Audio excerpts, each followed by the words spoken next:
بسم اللہ الرحمن الرحیم۔ جماعت ششم کے عزیز طلبہ کرام، السلام علیکم ورحمۃ اللہ وبرکاتہ۔ بیٹا، آپ کو ایک دفعہ پھر اردو کی ویڈیو کلاس میں خوش آمدید کہا جاتا ہے۔ الحمدللہ خالق کائنات کا بہت شکریہ کہ آج ہم اپنی آن لائن پڑھائی کا ایک دورانیہ مکمل کر چکے ہیں اور اب ہم دوسرے میقات میں داخل ہو رہے ہیں۔ اللہ تعالیٰ کا جتنا بھی شکر ادا کیا جائے اس بات پر کم ہے۔ الحمدللہ کہ آپ کے علم کا یہ سفر جاری ہے اور اللہ کرے کہ آگے بھی یہ جاری و ساری رہے۔ بیٹا، اردو کی چھٹی کتاب اس وقت آپ کے سامنے ہے۔ آپ بھی اپنی کتاب اپنے سامنے رکھیے۔ آج ہم سیکنڈ ٹرم کے پہلے سبق کا آغاز کرتے ہیں۔ سب سے پہلے کتاب کی فہرست دیکھیے بیٹا۔ کتاب کی فہرست ملاحظہ فرمائیے، میں آپ کو اسباق کی کچھ تفصیل بتا دوں۔ جی بیٹا، اسباق کی فہرست صفحہ نمبر 3 آپ کے سامنے ہے۔ گزشتہ ٹرم میں ہم نے اس کتاب کے ابتدائی 13 اسباق پڑھے تھے الحمدللہ۔ اب ہم مزید سلسلہ اسباق وہیں سے شروع کرتے ہیں جہاں سے منقطع ہوا تھا۔ اس کتاب کا 14واں سبق ہوا، جو کہ ایک نظم پر مشتمل ہے، یہیں سے ہم آغاز کریں گے اور انشاءاللہ ہماری کوشش ہوگی کہ ہم دوسرے میقات میں بقیہ یہ 13 اسباق بھی پڑھ لیں، ٹھیک ہے، جو 5 نظموں اور 8 نثر کے اسباق پر مشتمل ہوگا۔ یہ ہمارا دوسرا میقات۔ آخری سبق جو ہے یہ حصہ فرہنگ پر مشتمل ہے، جس میں آپ کو کتاب کے ہی مشکل الفاظ کے معنی دیے گئے ہیں، ٹھیک ہے بیٹا۔ تو صفحہ نمبر ملاحظہ فرمائیے، سبق ہوا کا صفحہ نمبر 57۔ صفحہ نمبر 57 پر آئیے، شاباش بیٹا۔ جی بیٹا، صفحہ نمبر 57 نظم ہوا اس وقت آپ کے سامنے ہے۔ اس نظم کے شاعر، جیسا کہ نام ظاہر ہے یہاں لکھا ہوا ہے، قیوم نظر ہیں، جو ماضی قریب کے مشہور شاعر ہیں۔ انہوں نے بچوں کی نظمیں بھی کہی ہیں اور غزلیں بھی کہی ہیں، بڑے نامور شاعر ہیں۔ آج ہم انہی کی ایک نظم ہوا پڑھ رہے ہیں، جس میں ہوا کی مختلف صورتوں کو واضح کیا گیا ہے آپ بچوں کے لیے۔ بیٹا، میں آپ کے سامنے نظم پڑھ رہا ہوں، ساتھ ہی اس کی وضاحت بھی کرتا چلا جاؤں گا۔ اس وقت پینسل آپ کے پاس ہونی چاہیے اور میری کوشش ہوگی کہ میں الفاظ کی وضاحت بھی ساتھ ساتھ کرتا چلوں۔ بسم اللہ الرحمن الرحیم۔ آپ بھی بسم اللہ پڑھ لیجئے بیٹا۔ ہر نیک کام کے آغاز سے پہلے بسم اللہ پڑھنا یہ ایک مسلمان کی عادت ہوتی ہے، ٹھیک ہے بیٹا۔ ہوا جاندار کو رکھتی ہے زندہ، ہوا جاندار کو رکھتی ہے زندہ، ہوا کے بل پہ اڑتا ہے پرندہ۔ یہ اس نظم کا مطلع ہے، یعنی کہ پہلا شعر ہے۔ میں ایک دفعہ پھر پڑھ رہا ہوں۔ ہوا جاندار کو رکھتی ہے زندہ، ہوا کے بل پہ اڑتا ہے پرندہ، ہوا آواز کو پہنچائے ہر جا، ہوا آواز کو پہنچائے ہر جا، ہوا ہوگی جہاں کچھ بھی نہ ہوگا، کوئی خالی جگہ خالی نہیں ہے، کوئی خالی جگہ خالی نہیں ہے، ہوا کا دور دورہ ہر کہیں ہے، ٹھیک ہے بیٹا۔ یہ اس نظم کا پہلا بند، اور آپ نے ملاحظہ فرمایا 4 بندوں پر مشتمل یہ نظم ہے ہوا۔ میں ایک دفعہ پھر یہ بند پڑھ رہا ہوں، ملاحظہ فرمائیے، سماعت فرمائیے۔ ہوا جاندار کو رکھتی ہے زندہ، ہوا کے بل پہ اڑتا ہے پرندہ۔ مطلب ہے اس نظم کا، جس میں شاعر کہہ رہے ہیں کہ اس جہان کا ہر جاندار، چاہے وہ انسان ہو، چاہے وہ حیوان ہو۔ جاندار سے مراد کیا ہے؟ جس کے اندر جان ہوگی وہ جاندار ہوگا، یعنی جو صاحب حیات ہے، جو زندہ ہے وہ جاندار ہے، جو سانس لیتا ہے، جس کے اندر روح ہے وہ جاندار ہے۔ اب وہ انسان بھی ہو سکتا ہے اور حیوان بھی ہو سکتا ہے۔ اسی طرح سائنس کہتی ہے کہ نباتات بھی جانداروں میں شامل ہیں، کیونکہ ہوا کی ضرورت تو ان کو بھی ہوتی ہے۔ اسی طرح نباتات کے علاوہ حشرات یعنی یہ کیڑے مکوڑے بھی، ٹھیک ہے۔ اور نباتات سے مراد یہ پودے اور درخت وغیرہ، ٹھیک ہے۔ تو ہوا سے ہی یہ تمام جاندار زندہ ہیں، اور ہوا کے بل پہ ہی پرندے اڑتے ہیں، یعنی ہوا کے دوش پہ ہی پرندے اڑتے ہیں۔ ہوا کے بل پہ یعنی ہوا کے زور پر یا ہوا کے بوجھ سے، ٹھیک ہے۔ آپ جانتے ہیں کہ پرندے اپنے پروں سے ہوا کو دھکیلتے ہوئے اڑتے ہیں، جیسے کہ جہاز آپ نے دیکھا ہوگا، جہاز کے انجن بھی کیا کرتے ہیں کہ وہ ہوا کو دھکیلتے ہیں اور اس طرح وہ اوپر اڑتے چلے جاتے ہیں۔ ہوا آواز کو پہنچائے ہر جا یعنی ہر جگہ۔ جا کہتے ہیں جگہ کو، جا کسے کہتے ہیں بیٹا؟ جگہ کو۔ یہ اس حاشیے کا پہلا لفظ، ٹھیک ہے۔ آپ جانتے ہیں بیٹا کہ ہوا کے ذریعے ہی ہم آوازوں کو سنتے ہیں، کیونکہ جب ہم بولتے ہیں تو ہمارے الفاظ ہوا کی لہروں پر دوسروں کے کانوں تک پہنچتے ہیں، اور سیکنڈ کے ہزارویں بلکہ لاکھویں حصے میں اللہ تعالیٰ نے ہمیں یہ طاقت عطا فرما دی ہے کہ ہم نہ صرف وہ الفاظ کو سمجھتے ہیں، سنتے ہیں، بلکہ ان کا مطلب بھی جان لیتے ہیں، ٹھیک ہے۔ ہوا ہوگی جہاں کچھ بھی نہ ہوگا۔ بیٹا یہ بات بھی آپ جانتے ہیں کہ ہوا ہر جگہ موجود ہے۔ ہوا اگرچہ نظر نہیں آتی، مگر سائنس کی تھیوری ہے، نظریہ ہے کہ ہوا ہر کہیں موجود ہے۔ ایک چھوٹا سا بل ہی کیوں نہ ہو، اس کے اندر بھی ہوا موجود ہوتی ہے۔ کوئی خالی جگہ خالی نہیں ہے، ہوا کا دور دورہ ہر کہیں ہے۔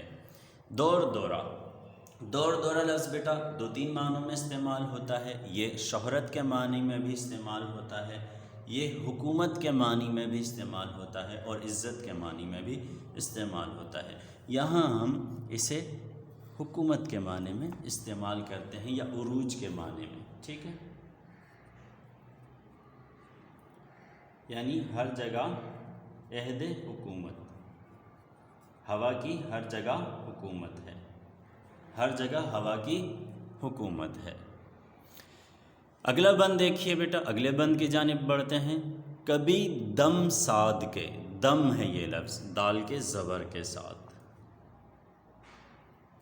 کبھی دم ساد کے گم سم رہے گی، کبھی دم ساد کے گم سم رہے گی، کبھی پروا کبھی پچھوا بنے گی، کبھی پروا پے کے پیش کے ساتھ پروا۔ پروا کسے کہتے ہیں بیٹا؟ مشرق سے چلنے والی ہوا، مشرق سے چلنے والی ہوا، اسے ہم مشرقی ہوا کہہ دیتے ہیں، مشرق کی سمت سے آنے والی ہوا۔ اور کبھی پچھوا بنے گی۔ یہاں جو لفظ لکھا ہوا ہے بیٹا آپ غور کریں کہ بے کے ساتھ لکھا ہوا ہے اور بے کے نیچے زیر بھی موجود ہے، اسے بچھوا لکھا گیا ہے، جبکہ یہ لفظ بچھوا نہیں ہے، یہ لفظ ہے پچھوا۔ اسے ہم کمپیوٹر کی غلطی سمجھ لیتے ہیں، یہ لفظ پچھوا ہے، پچھوا، ٹھیک ہے۔ پچھوا کسے کہتے ہیں بیٹا؟ مغرب کی جانب سے چلنے والی ہوا، اسے ہم مغربی ہوا بھی لکھ سکتے ہیں،